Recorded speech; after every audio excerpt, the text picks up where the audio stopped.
What's up, everybody? Landon here, LMR.com. We're at the Big Beaver Bar for the Mustang Fan Club event, and I've actually been able to pull aside Bobby, aka Ink Jans on Instagram.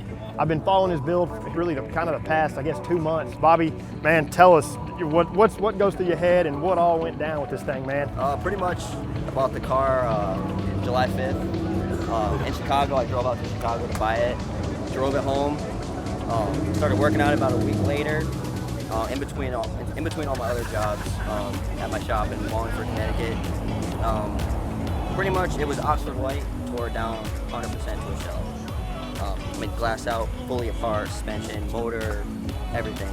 Pro edge tuning, did all the motor work, you can name it, all the carbon fiber, carbon driven, TMI seats, whole interior, everything was redone. A little bit of body work here and there, but overall it was pretty good. It was hours, man, like 20, 23-hour days, and non-stop. Took me about 5 weeks to do it. Awesome, man. Full color change. That's a good deal. And I can't remember if I heard you not. What color is this for the people that are probably going to be asking? Grabber green. Grabber green 03 Cobra. Yep. So if that isn't stirring the pot for you OG Cobra enthusiasts, well, I don't know what is, man. This thing is absolutely killer. Bobby, we can't thank you enough for your time, man. Thank you. Enjoy yourself. Thank you. Have a good one. Appreciate it. We'll catch you later.